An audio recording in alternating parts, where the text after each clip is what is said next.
الرحمن الرحیم الحمدللہ رب العالمین اللہم صلی علی سیدنا محمد وعلی آل سیدنا محمد وبارک وسلم۔ باب اثبات صیغۃ العموم و بیان مقتضاہ، عموم کے صیغے کا اثبات اور اس کے مقتضا کا بیان۔ حضرت امام شیرازی رحمۃ اللہ علیہ اس فصل میں الفاظ عموم جن معانی کا تقاضا کرتے ہیں ان کے آنے کے بعد کون سے معانی مراد لیے جائیں گے اس کی وضاحت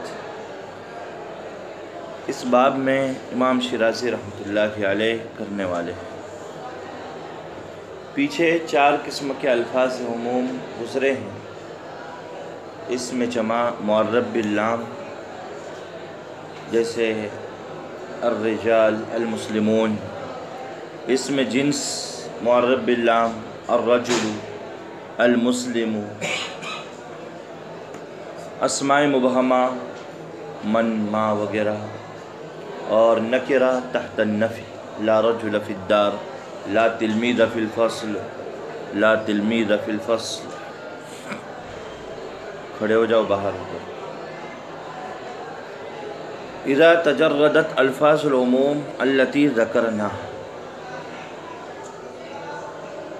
عموم کے الفاظ جب قرینے سے خالی ہو کر آئے، جن عموم کے الفاظ کو ہم نے ذکر کیا، یعنی 4 قسم کے الفاظ عموم جن کو ہم نے ذکر کیا ہے، جب یہ قرینے سے خالی ہو کر آئے، اقتضت العموم واستغراق الجنس والصیغہ، تو ان سے عموم کا معنی مراد ہوگا، ان سے عموم کا معنی مراد ہوگا، اور جنس اور صیغے کو گھیرنے کا معنی مراد ہوگا، جنس اور صیغے کو گھیرنے کا معنی مراد ہوگا، یعنی ان کے ذریعے سے پوری جنس مراد لی جائے گی، پورا صیغہ مراد لیا جائے گا، پوری جنس اور پورا صیغہ مراد لیا جائے گا۔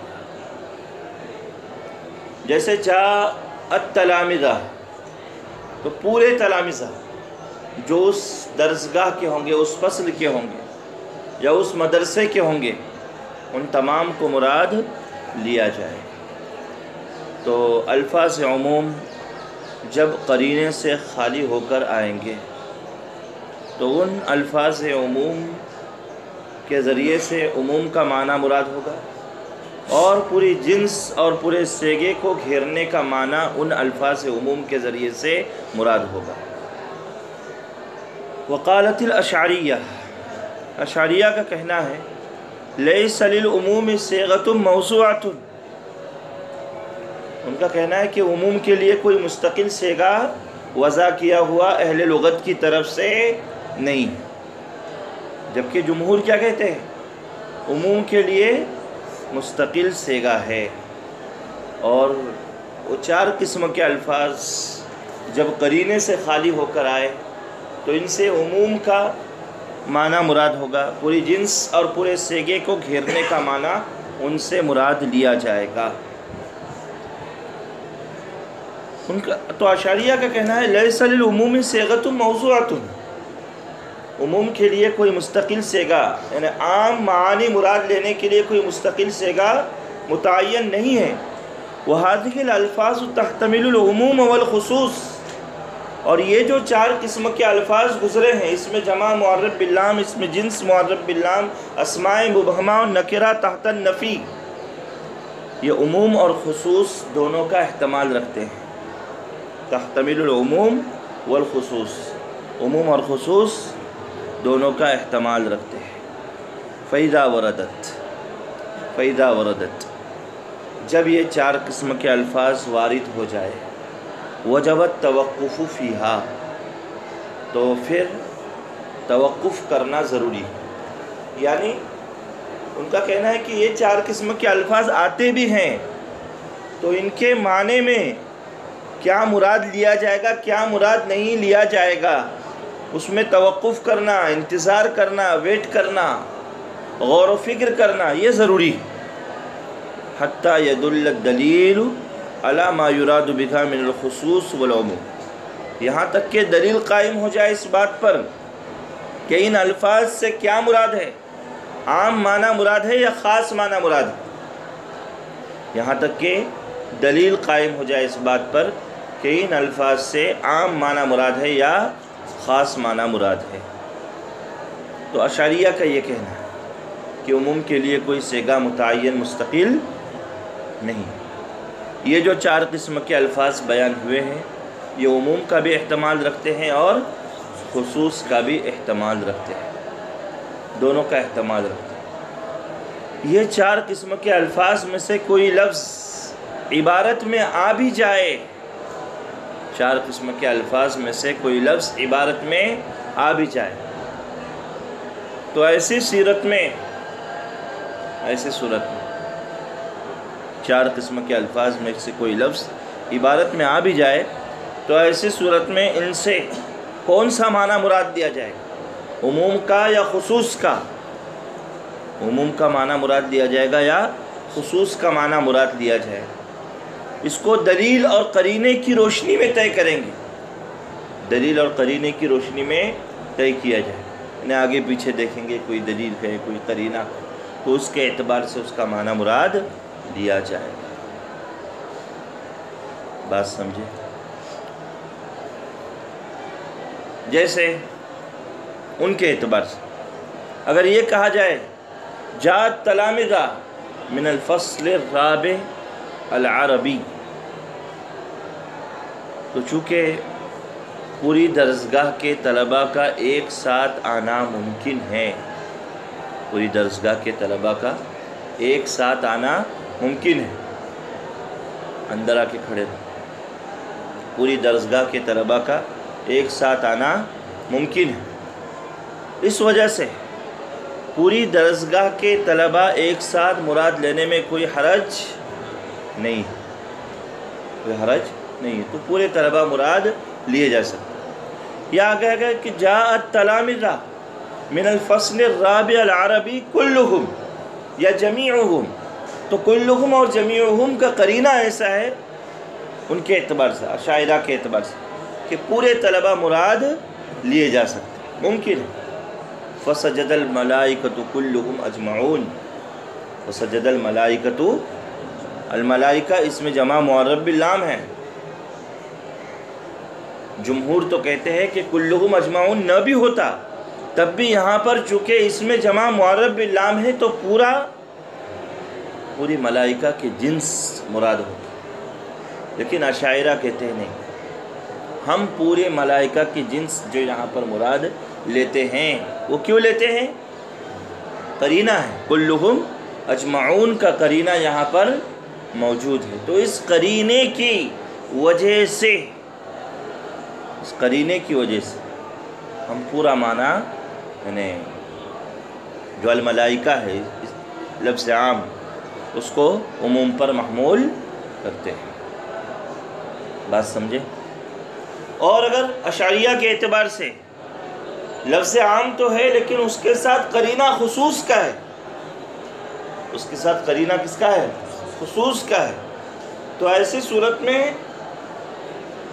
مخصوص معنی مراد لیا جائے، پھر عام معنی مراد نہیں لیا جائے۔ جیسے یہ کہا جائے جاءت تلامذہ من الفصل الرابع العربی الممتازون الناجحون فی الامتحان السنوی، یعنی عربی چہارم کے وہ طلباء جو امتحان میں ممتاز اور اچھے نمبرات سے کامیاب ہو، ممتاز نمبرات سے کامیاب ہو، تو اب ظاہر سی بات ہے کہ ان کا کہنا ہے کہ التلامذہ اگرچہ اس میں جمع معرب باللام ہے، اگرچہ اس میں جمع معرب باللام ہے، لیکن چونکہ اس کے ساتھ قرینہ خصوص کا ہے تو یہاں تمام طلبہ مراد نہیں ہو، بلکہ امتحان میں جن کا اول دوم سوم نمبر آیا وہ طلبہ مراد لیے جائیں. یہ اشعریہ کے اعتبار سے. اس کے اعتبار سے اشعریہ کے اعتبار سے. بات سمجھ میں آ رہی ہے؟ جبکہ جمہور کیا کہتے ہیں کہ نہیں، قرینے کی کوئی ضرورت، یہ الفاظ کا خالص آ جانا یہی جو ہے پورے یعنی عموم کے لیے کافی ہے. وَمِنَ النَّاسِ مَنْ قَالَ، تیسرا مسلک.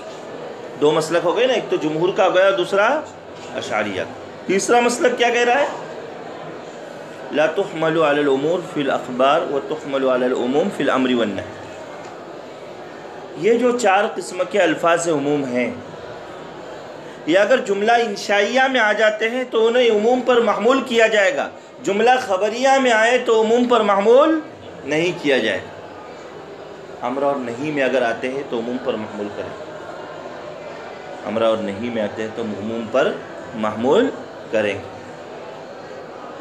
ورنہ عموم پر محمول نہیں کیا جائے. لا تجلسوا ایھا الطلبہ،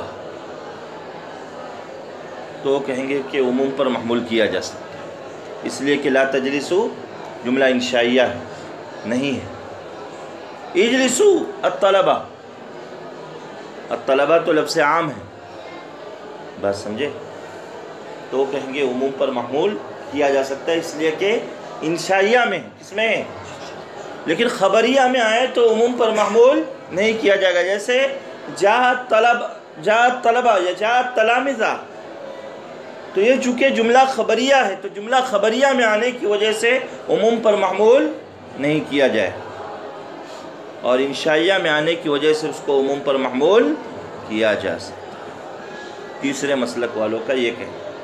وَمِنَ النَّاسِ مَنْ قَالَ، چوتھا مسلک یہ کہتا ہے تُحْمَلُ عَلَى أَقَلِّ الْجَمْعِ وَيُتَوَقَّفُ فِي مَا زَادَ. تُحْمَلُ عَلَى أَقَلِّ الْجَمْعِ، کہ یہ چار قسم کے الفاظ عموم اگر کہیں پر آ جاتے تو اقل جمع پر محمول کیا جائے گا. اقل جمع جمہور کے یہاں پر کتنا ہے؟ 3. اقل الجمع ثلاثہ، اور بعض حضرات 2 مانتے ہیں، لیکن جمہور کا مسلک 3 اقل جمع ہونے کا ہے. تحمل علی اقل الجمع ویتوقف فیما زاد، اور اس سے زائد یعنی اقل جمع سے زائد معنی مراد لینے میں توقف کیا جائے گا. کیا کیا جائے گا؟ توقف کیا جائے گا. تحمل علی اقل الجمع ویتوقف فیما زاد. تو یہ 4 مسلک ہو گئے. کتنے مسلک؟ چوتھا مسلک کیا ہے؟ اقل جمع پر محمول کیا جائے گا، یعنی جاءت تلامذہ، کم از کم 3 طلبہ مراد ہیں، اور 3 سے زائد پر محمول کرنے کے لیے توقف کیا جائے گا، دلیل کا انتظار کیا جائے گا. دلیل اور قرینہ جس معنی کو مراد لینے کے لیے کہے گا اس معنی کو مراد لینے کا فیصلہ کیا جائے. امام شیرازی رحمۃ اللہ علیہ نے ان 4 میں سے پہلے مسلک کو ترجیح دی ہے. کس کو؟ جمہور کے مسلک. اور جمہور کا مسلک کیا ہے؟ 4 قسم کے الفاظ عموم اگر آ جاتے ہیں تو عموم کا معنی مراد دیا جائے گا، جبکہ وہ قرینے سے خالی. ان کا کہنا یہ ہے، جمہور کی دلیل دیکھیے کیا دی ہے. والدلیل علی ما ذکر، ہمارے ذکر کردہ جس مسلک کی نسبت انہوں نے اپنی طرف کی وہ عموماً پہلا مسلک. ہم نے جو پہلا مسلک ذکر کیا ہے اس پر دلیل یہ ہے ان العرب فرقت بین الواحد والاثنین والثلاث. عربوں نے 1، 2 اور 3 کے درمیان میں فرق کیا ہے. 1 کے لیے رجلن، 2 کے لیے رجلان کا صیغہ، اور 3 کے لیے رجال. واحد تثنیہ اور جمع کے درمیان میں عربوں نے فرق کیا، جیسے کہ وہ چیزوں کے درمیان ناموں کے اعتبار سے فرق کرتے ہیں. بھئی یہ کتاب ہے، یہ رجسٹر ہے، تو چیزوں کے درمیان میں فرق کیسے ہوتا ہے؟ ناموں کے ذریعے. من زدہ، ہذا کتاب، ہذا دیوان. اس طریقے سے جو ہے یعنی ناموں کے ذریعے سے چیزوں کے درمیان میں فرق ہوتا ہے. ویسے افراد کے درمیان میں فرق سیگوں کے ذریعے سے ہوتا ہے۔ ایک فرد ہو تو رجلن کہا جاتا ہے، تثنیہ ہو دو ہو تو رجلان، تین سے زائد ہو تو رجالن۔ اہل عرب کا ضابطہ یہ ہے کہ وہ 3 اور 3 سے زائد کے لیے جماعی کا سیگا استعمال کرتے ہیں، 3 سے زائد کے لیے مستقل کوئی سیگا نہیں ہے۔ کوئی سیگا مستقل؟ کوئی سیگا۔ فقالوا رجل وفرس وحمار، اشیاء کے درمیان میں وہ ناموں کے ذریعے سے فرق کرتے۔ تو جمع کا لفظ 1 اور 2 کے معنی کا احتمال رکھتا ہی نہیں۔ اگر رکھتا تو پھر 1 اور 2 کے لیے، واحد اور تثنیہ کے لیے کوئی مستقل سیگا بنانے کی ضرورت نہیں تھی۔ بھئی جمع کے لفظ میں 1 اور 2 کا معنی مراد نہیں ہے، اشعریہ کو جواب ہے۔ اشعریہ کیا کہتے ہیں کہ یہ الفاظ عموم کے، یعنی اس میں جمع ہے، اس میں جنس ہے، اسماء مبہمہ ہے، نکرہ تحت النفی ہے، یہ 4 قسم کے الفاظ اگر کہیں پر آ جاتے ہیں تو پھر ان کا کیا کہنا ہے کہ ان الفاظ کے معنی متعین کرنے کے لیے دلیل کو دیکھنا پڑے گا، قرینے کو دیکھنا پڑے گا۔ امام شیرازی رحمۃ اللہ علیہ کا ان کو جواب یہ ہے کہ یہ 4 قسم کے الفاظ ایسے ہیں جیسے اس میں جمع پکڑ لو، جمع میں واحد اور تثنیہ کا احتمال ہے ہی نہیں، تو آپ دلیل کا کیا انتظار کریں؟ اگر جمع میں واحد اور تثنیہ کے معنی کا احتمال ہوتا تو پھر اہل عرب واحد کے لیے مستقل سیگا رجل اور تثنیہ کے لیے رجلان کا سیگا استعمال نہ کرتے۔ الگ الگ سیگا متعین کرنا، الگ الگ سیگا بنانا، یہ اس بات کی دلیل ہے، یہ اس بات کی علامت ہے کہ عربوں نے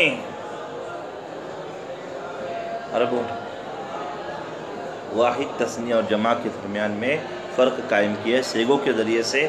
3 اور 3 سے زائد کے لیے جمع کا ہی سیگا۔ بات سمجھے؟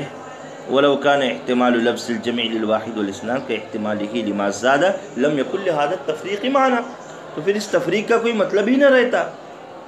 ایک بات تو یہ کہ تو سمجھ میں آ رہا ہے کہ جمع کا لفظ اگر کہیں پر آ جاتا ہے تو جمع کے ہی معنی مراد لیے جائیں گے، اقل جمع یا اس سے زائد۔ اس میں 1 اور 2 کا کوئی احتمال ہوگا ہی نہیں، تو پھر دلیل کا انتظار کرنے کی کوئی ضرورت نہیں۔ یہ اشعریہ کو جواب ہے جمہور کی طرف سے۔ دوسری بات یہ کہہ رہے ہیں وَلِأَنَّ الْعُمُومَ مِمَّا تَدْعُو الْحَاجَةُ لِلْعِبَارَةِ عَنْهُ فِي مُخَاطَبَاتِ، الفاظ عموم کی عربوں کو ضرورت ہے اس لیے کہ وہ اپنے کلام میں عموم کا معنی مراد لیتے ہیں۔ تو جب عموم کا معنی مراد لیتے تو عموم کے معنی کے لیے الفاظ ہونے چاہیے نہیں ہونے چاہیے؟ ہونے چاہیے۔ تو جب وہ الفاظ ہیں تو ان الفاظ کا جو معنی انہوں نے متعین کیا ہے اس معنی پر اس لفظ کو محمول کرنے میں پریشانی کچھ نہیں۔ پریشانی 3 اور 3 سے زائد کے لیے انہوں نے جمع کا سیگا استعمال کیا ہے، تو جب جمع کا سیگا آ جائے تو اس کو اس معنی پر محمول کرنے میں کیا پریشانی؟ کچھ پریشانی نہیں ہونی چاہیے۔ وَلِأَنَّ الْعُمُومَ مِمَّا تَدْعُو الْحَاجَةُ إِلَى الْعِبَارَةِ عَنْهُ فِي مُخَاطَبَةٍ، عموم کے معنی کی عربوں کو اپنے خطابات میں ضرورت ہے، تو لازم آ رہی یہ بات فلا بد، تو لازم آ رہی یہ بات کہ انہوں نے عموم کا معنی مراد لینے کے لیے یدل علیہ، عموم کا لفظ بھی قد وضع کیا، کما وضعوا، جیسے کہ عربوں کی عادت ہے کہ وہ چیزوں کے لیے نام وضع کرتے۔ بھائی نئی چیز آ جاتی ہے تو مارکیٹ میں نام بھی آ جاتا ہے نا۔ اہل لغت کا یہ قاعدہ ہے، ضابطہ ہے کہ کوئی نئی چیز آتی ہے تو اس کے لیے نام بھی کیا کرتے ہیں؟ متعین کرتے۔ ویسے عموم کا جب معنی ہے تو عموم کا سیگا ہونا چاہیے کہ نہیں ہونا چاہیے؟ ہونا چاہیے۔ اور وہ عموم کے سیگے 4 قسم کے ہیں جو پیچھے بیان ہوئے، بات سمجھے؟ لہذا ان پر محمول کیا جائے گا اگر وہ کہیں آ جاتے ہیں۔ تیسرے مسلک والوں کو جواب دے رہے، چوتھے مسلک والوں کو۔ چوتھا مسلک کیا کہہ رہا تھا؟ چوتھے مسلک والے تحمل علی اقل الجمع ویتوقف فیما زاد، کہ یہ چار قسم کے الفاظ اگر کہیں پر آ جاتے ہیں تو اقل جمع پر یعنی 3 پر محمول کیا جائے گا، اور 3 سے زائد پر محمول کرنے میں غور و فکر کریں گے، دلیل اور قرینے کا انتظار کریں گے۔ امام شیرازی رحمۃ اللہ علیہ کا ان کو جواب یہ ہے کہ جمع کا لفظ جو آتا ہے اس میں 3 اور 3 سے زائد کا معنی ہی مراد ہوتا ہے۔ اب آپ کہیں گے 3 کے لیے مستقل سیگا اور 4 اور اس سے زائد کے لیے مستقل سیگے، یہ کوئی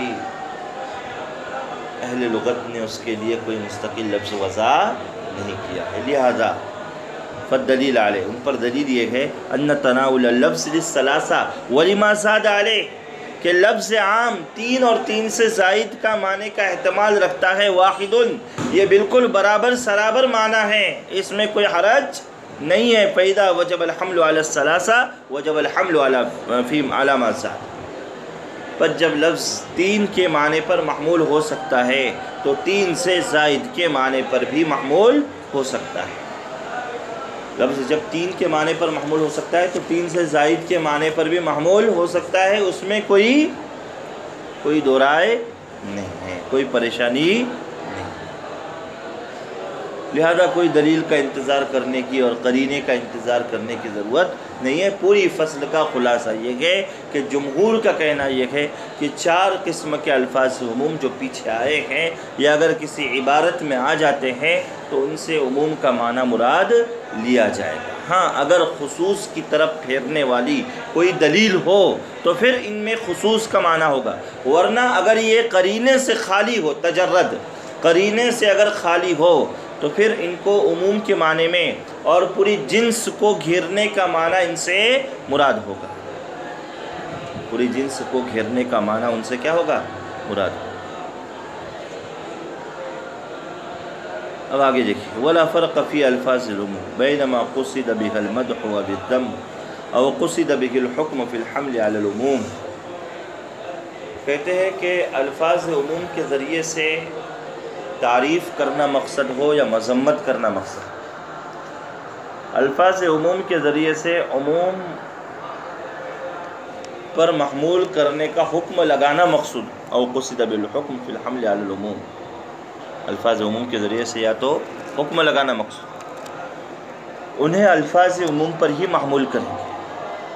یعنی یہ جو الفاظ عموم گزرے ہیں 4 قسم کے، اسم جمع، معرب باللام، اسم جنس معرب باللام، اسماء مبہمہ اور نکرہ تحت النفی، امام شیرازی رحمۃ اللہ علیہ کا کہنا یہ ہے کہ یہ 4 قسم کے الفاظ چاہے تعریف کے مقام پر آئے چاہے مذمت کے مقام پر آئے، یعنی کسی شخصیت کی تعریف کرنا ہو ان کے ذریعے سے یا کسی کی مذمت کرنا ہو، عموم کا معنی ہی ان سے مراد ہوگا، عموم کا معنی ہی ان سے کیا ہوگا؟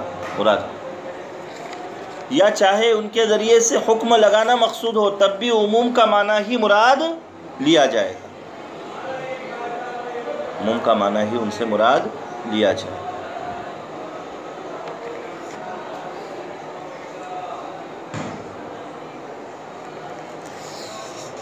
بعض حضرات کا کہنا ہے کہ نہیں، اگر الفاظ عموم کے ذریعے سے کسی کی تعریف کرنا تو وہاں عموم کا معنی مراد نہیں لیا جائے،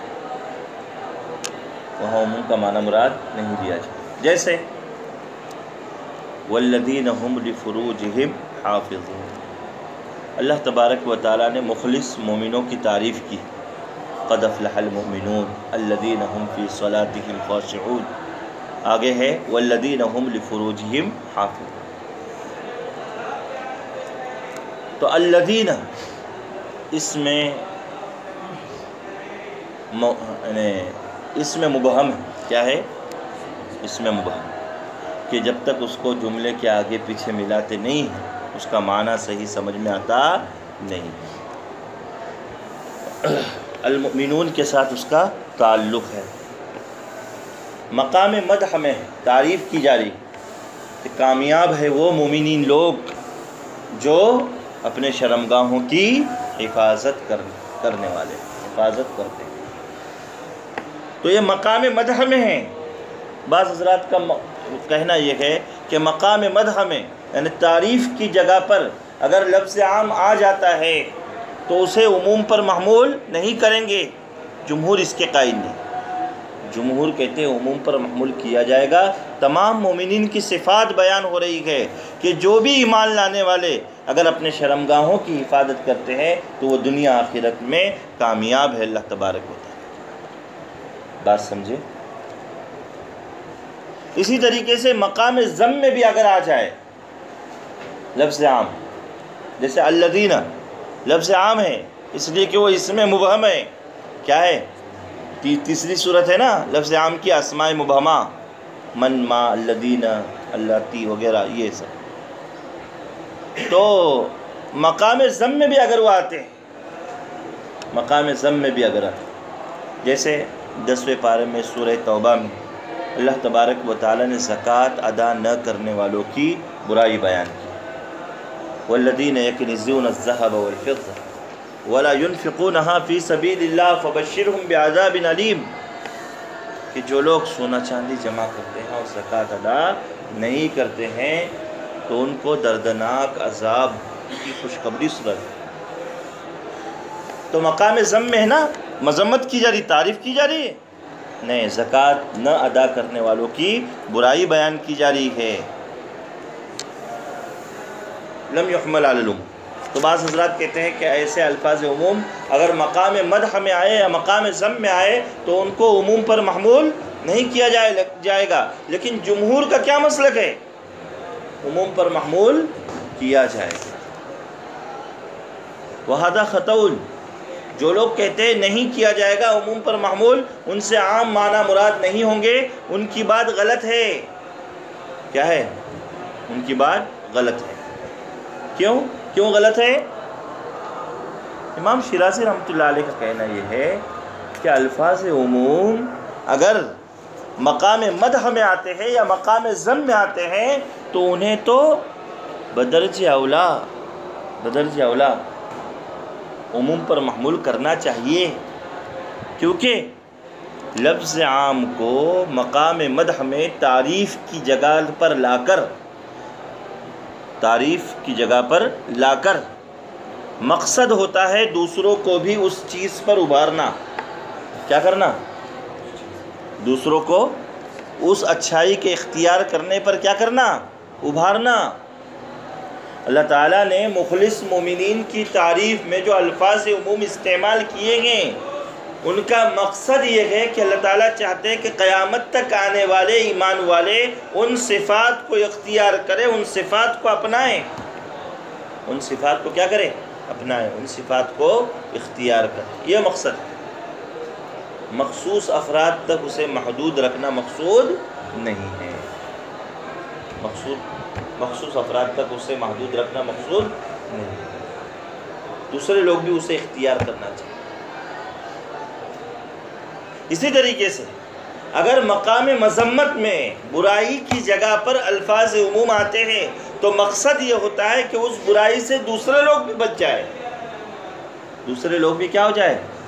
والذین یکنزون الذھب والفضہ ولا ينفقونها فی سبیل اللہ فبشرهم بعذاب علیم۔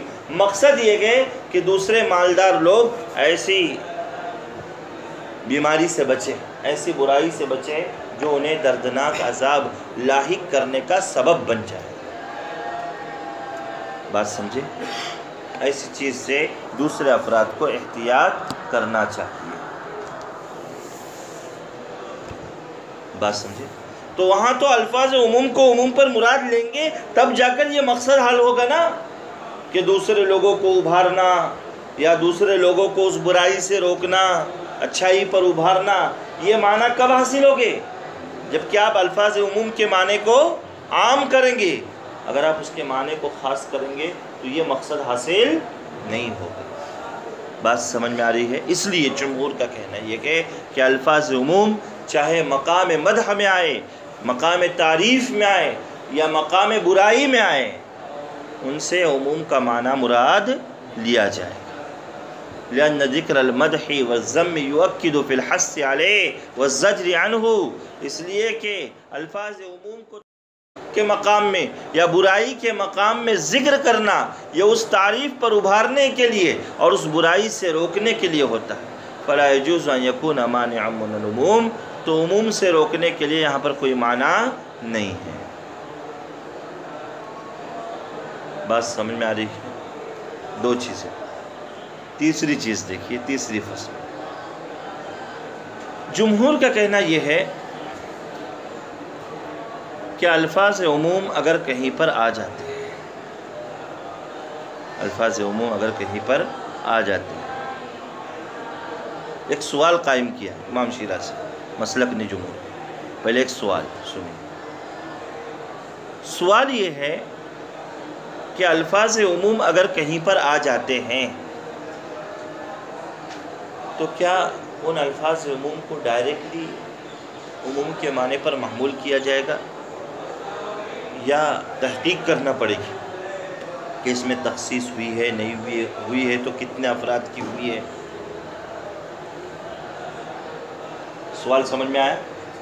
امام شیرازی کا سوال یہ ہے وَإِذَا وَرَدَتْ الفاظ العموم، عموم کے الفاظ اگر کہیں پر آ جاتے ہیں فَهَلْ يَجِبُ اعْتِقَادُ عُمُومِهَا وَالْعَمَلْ بِمُوجَبِهَا قَبْلَ الْبَحْثِ عَمَّا يُخِصُّهَا،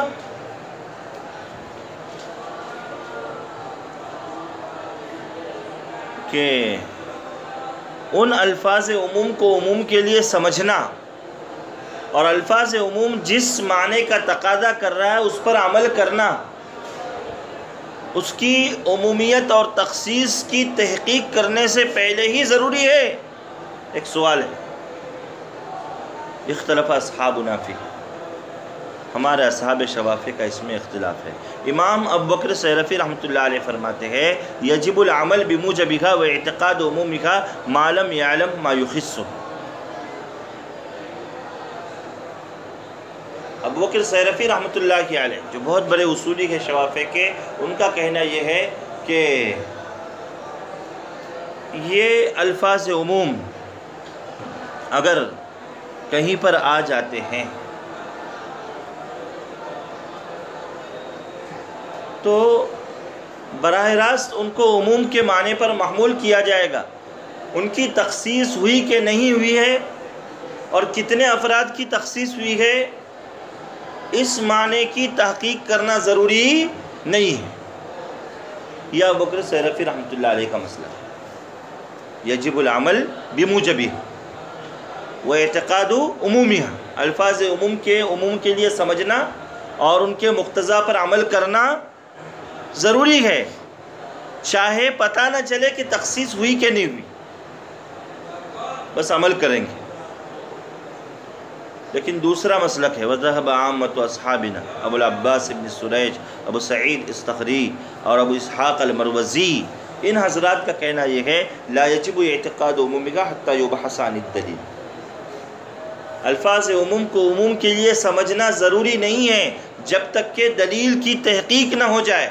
فَإِذَا بُحِثَ، پر جب تحقیق ہو جائے دلیل کی، فَلَمْ يَجِدْ مَا يَخُصُّهَا، اور ہمیں اس میں تخصیص کا پتہ نہ چلے، تخصیص نہ ملے، اعتقد حِينَئِذٍ عمومًا، اس وقت ہم ان الفاظ عموم کو عموم کے لیے مانیں گے۔